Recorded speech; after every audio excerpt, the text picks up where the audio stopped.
Bueno, ¿qué tal? Buenas tardes. Mi nombre es Daniel, soy el presidente del Centro de Estudiantes de Ingeniería. Bienvenidos a la segunda charla del ciclo de charlas realizado en el Centro de Estudiantes en conjunto con la facultad. Agradecemos a la facultad por la organización, por ayudarnos a organizar estas charlas. Estamos en presencia del decano de la facultad. Justamente la temática de esta segunda charla es a 41 años del golpe de Estado, que justamente lo damos, por lo menos lo que nosotros teníamos la idea de la conducción del Centro de Estudiantes es abrir el debate, justamente en el momento político que nos encontramos, por lo menos hay una campaña bastante fuerte de parte del gobierno, de funcionarios del gobierno, en poner en cuestionamiento si realmente fueron 30.000, si realmente fueron actos de lesa humanidad, que es justamente lo que busca de fondo escalar la idea de si fue realmente un genocidio o no.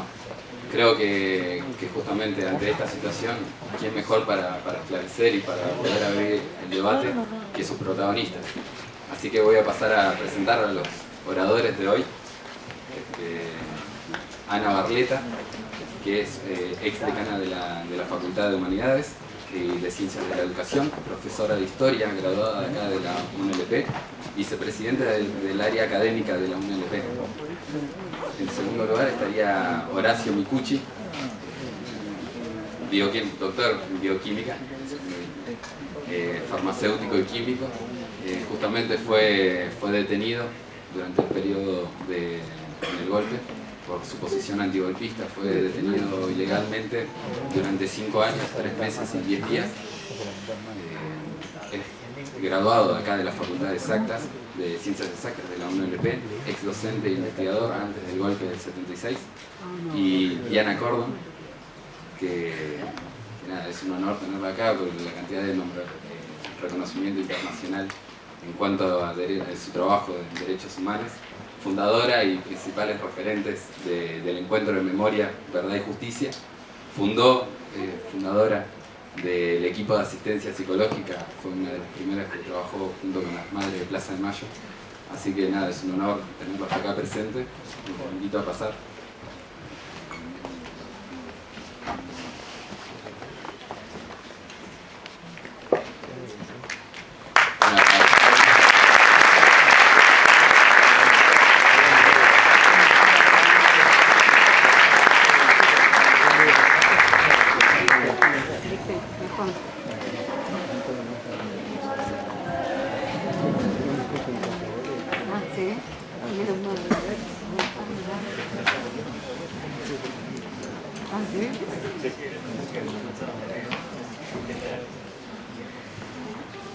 Bueno, ¿qué tal? Buenas tardes a todas, buenas tardes a todos. Me han pedido que hable primera, así que bueno, voy a arrancar. Mucho gusto de estar acá en la Facultad de Ingeniería, en esta aula tan colmada de estudiantes. Me da muchísimo gusto que estas actividades hayan atraído a todos ustedes a esta actividad. Muchas gracias al Centro de Estudiantes y bueno, al decano, al ingeniero Marcos Actis por haberme invitado a compartir con ustedes algunas reflexiones sobre pasado y presente de un acontecimiento tan significativo para la historia política argentina y que todavía, ¿no es cierto?, se ha convertido en un pasado presente, en un pasado que no pasa, en un pasado que nos incita permanentemente a seguir pensando en algo que fue efectivamente un horror y que todavía nos preguntamos cómo fue posible que hayamos vivido esos años tan tremendos, tan devastadores en todo el tejido social, el tejido político, el tejido económico o el tejido cultural de nuestra sociedad.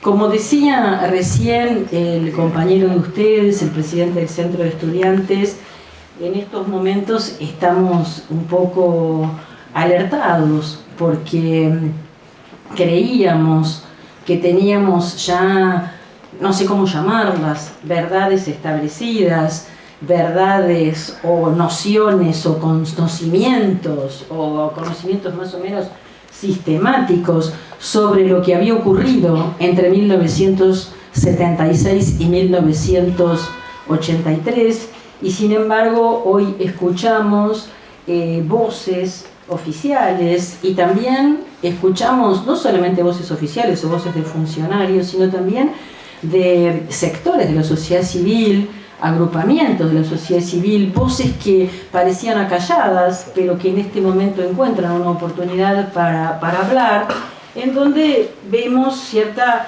podemos decir, banalización de los crímenes, de la macrocriminalidad, del terror de Estado de estos años, la relativización de las atrocidades cometidas por la última dictadura cívico-militar, vieron, empresaria, eclesiástica, le vamos agregando todo el tiempo algún adjetivo en el sentido de comprender cada vez más qué conjunto de actores estuvieron involucrados en esa devastación de la sociedad argentina. Entonces, hoy escuchamos discursos diciendo, bueno, no fueron tantas las víctimas, o discutir números.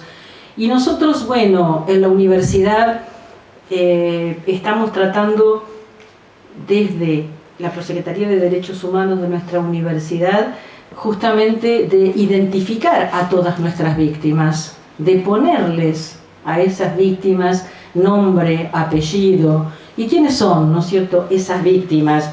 O sea, nosotros, ¿qué podemos decir de la dictadura militar?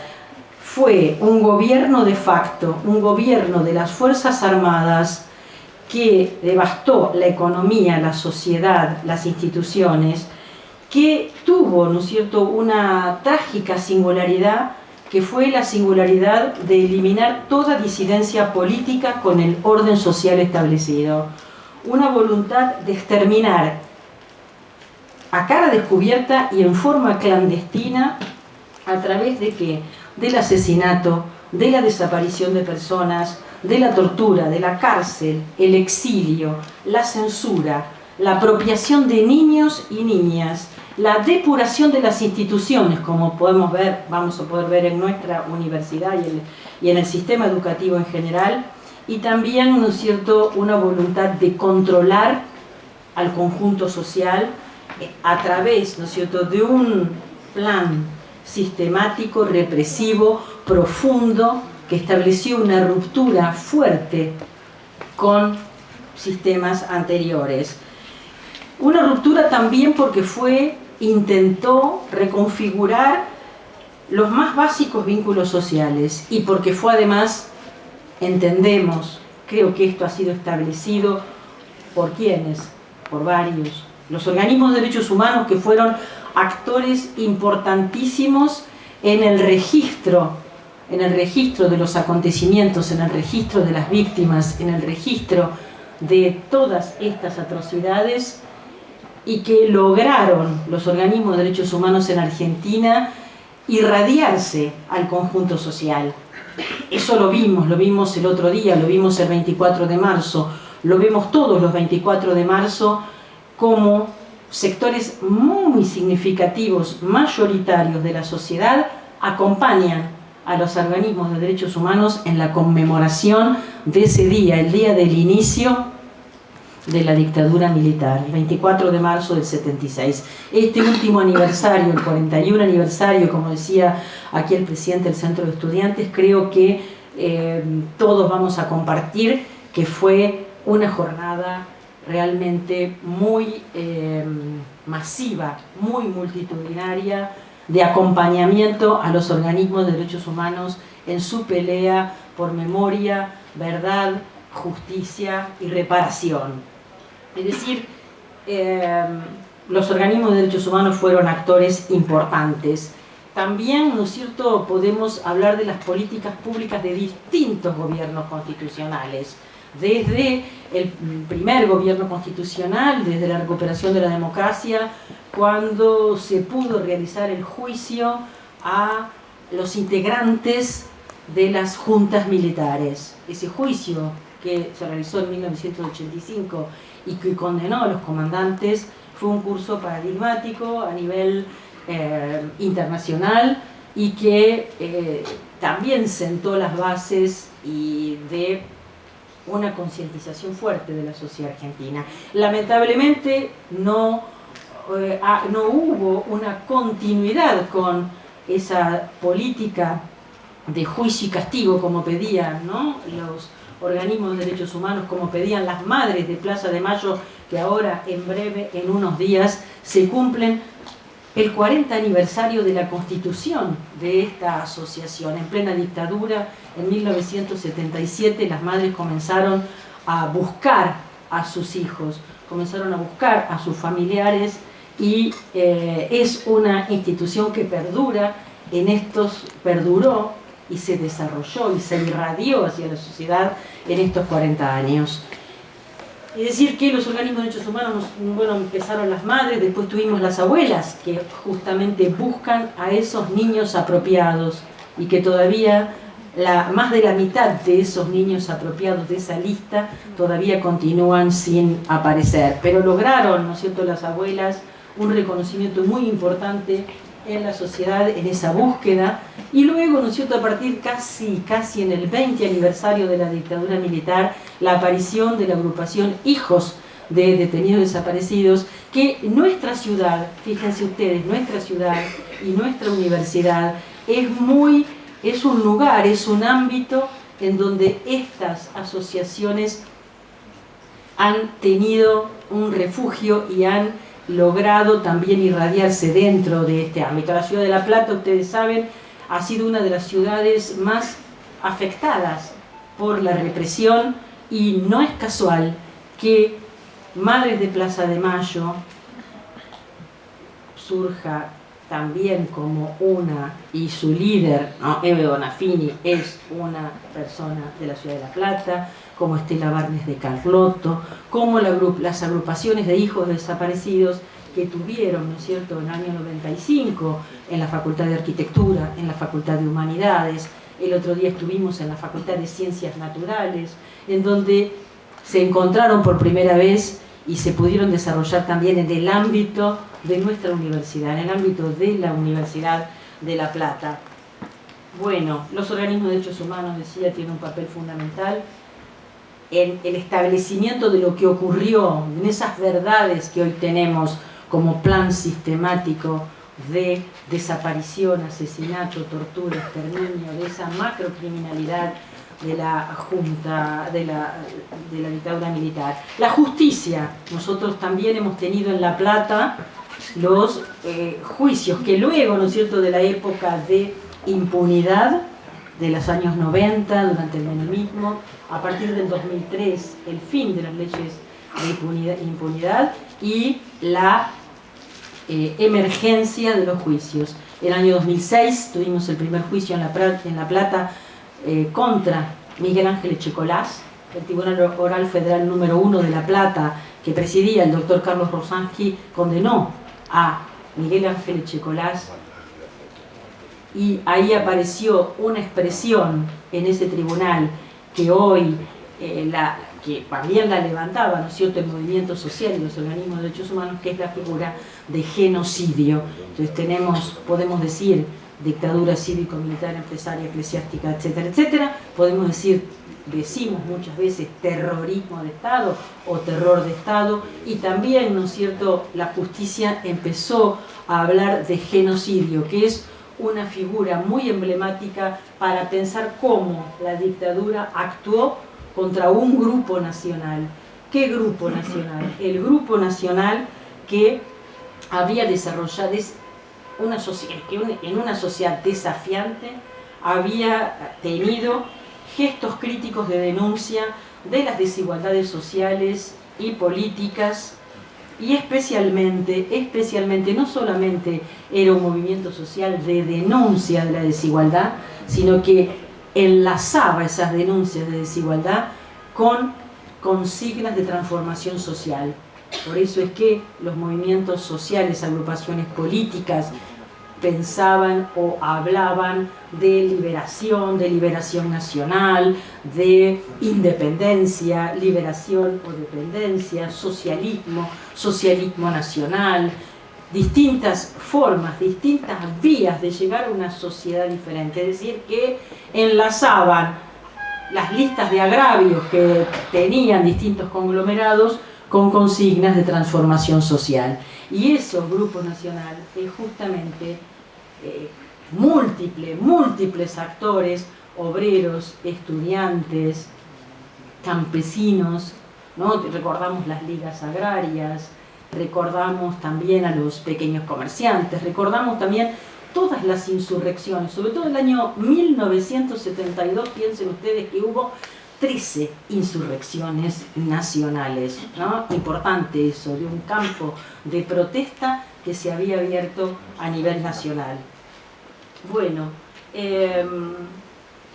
la justicia, las políticas públicas de diversos gobiernos constitucionales, la investigación académica, y que ese también es justamente una parte importante en donde la universidad puede aportar, y de hecho ha aportado, como las ciencias sociales, la historia, la sociología, la antropología. El otro día estaba justamente en la Facultad de Ciencias Naturales, cuyos una parte de sus graduados de antropología son fundadores del equipo argentino de antropología forense. Es decir, vemos ahí, ¿no?, como una ciencia que tiene una perspectiva de derechos humanos ha aportado a la identificación de cuerpos, a la identificación de estos desaparecidos, que como ustedes sabrán, Videla decía, no están en ningún lugar, están en un limbo, no son, que son. Bueno, el equipo argentino de antropología forense ha contribuido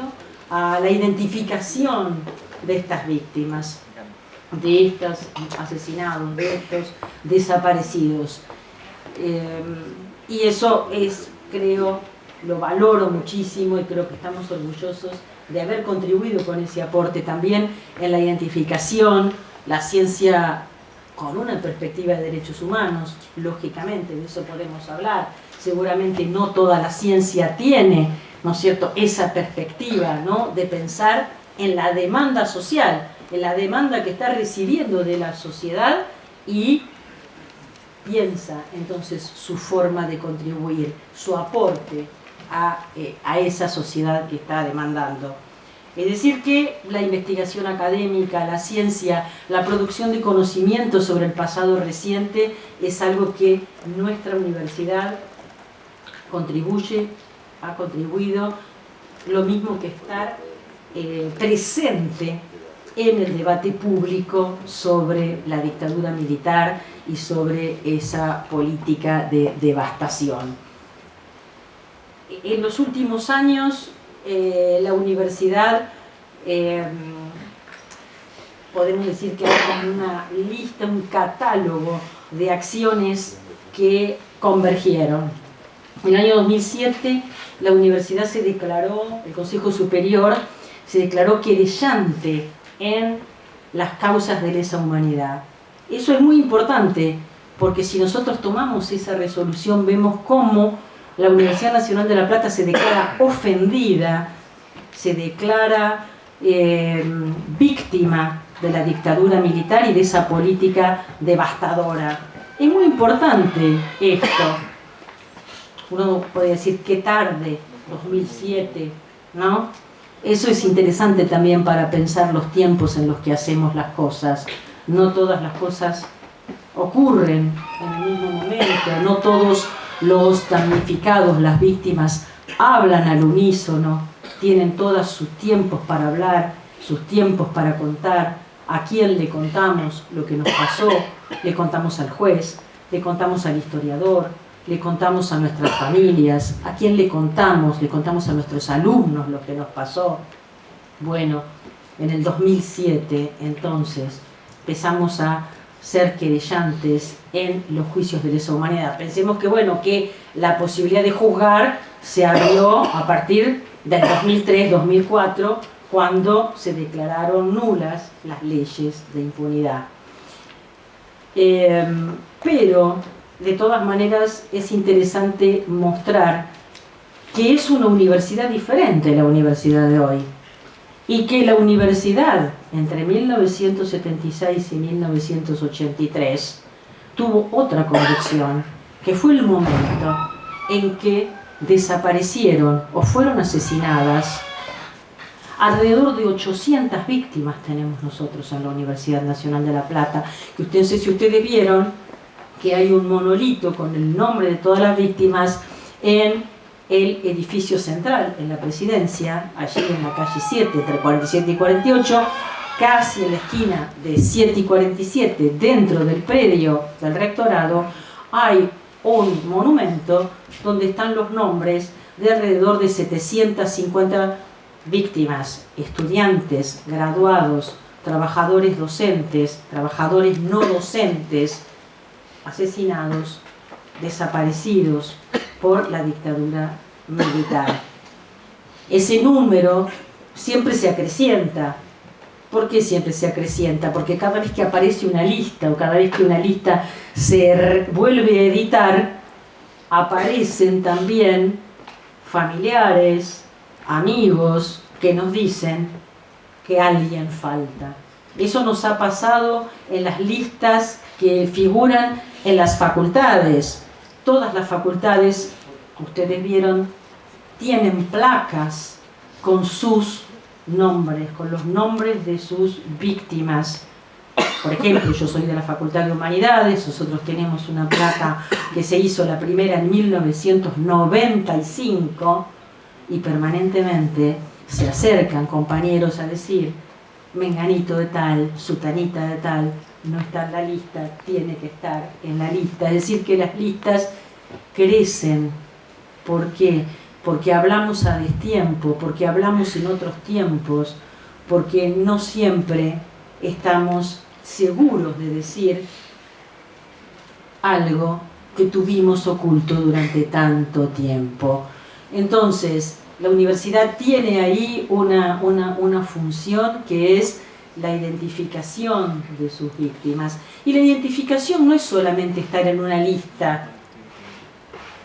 También, desde en el año 2010, apareció un primer libro con una lista que se llamó Huellas, y después, en el año 2014, apareció Huellas 2, con la incorporación de más nombres en esa lista y con algunas semblanzas de estas personas desaparecidas o asesinadas.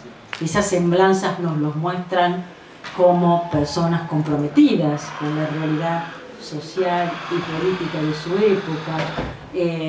Avanzamos cada vez más en decir quiénes eran, qué pensaban, cómo estaban ligados a la universidad. Últimamente, el año pasado, cuando se cumplieron los 40 años de la dictadura militar, reparamos legajos de docentes y no docentes. Eso fue, en un sentido, lo más sencillo, porque esa es información centralizada, ¿no? Eran personal de la universidad. No obstante, después del acto de reparación de los legajos, ¿qué quiere decir reparación? Consignar en el legajo que esa persona permanece detenida, desaparecida o fue asesinada por la dictadura militar. En legajos en donde se decía, por ejemplo, abandono de cargo, personas detenidas, desaparecidas que tienen legajo en la universidad que dicen abandono de cargo. Bueno, entonces hay justicia y reparación, decir, esta persona no abandonó el cargo, esta persona está detenida, desaparecida, esta persona fue asesinada, esta persona se fue porque estaba siendo perseguida. Estamos ahora trabajando en la reparación de los legajos de graduados y de estudiantes. Es más trabajoso, uno por uno. Las facultades están comprometidas en esto y lo vamos a hacer.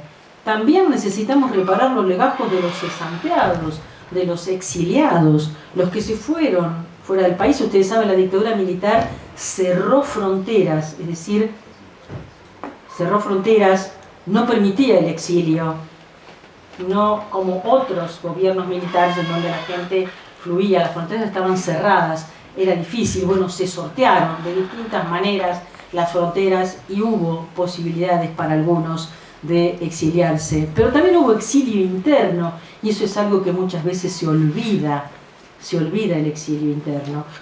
Y también hubo padecimiento institucional en nuestra universidad de personas que eran cesanteadas por ser consideradas perturbadoras del orden social por las disposiciones de la dictadura militar, y que si nosotros miramos los legajos de esas personas nos encontramos con que están aterrorizadas, dicen, yo no hice nada.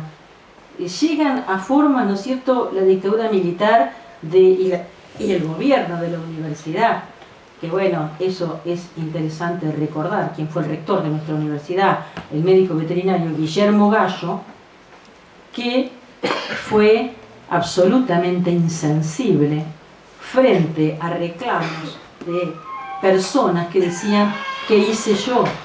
Hay legajos en donde la gente dice, díganme qué tengo que hacer para seguir siendo empleado de la universidad.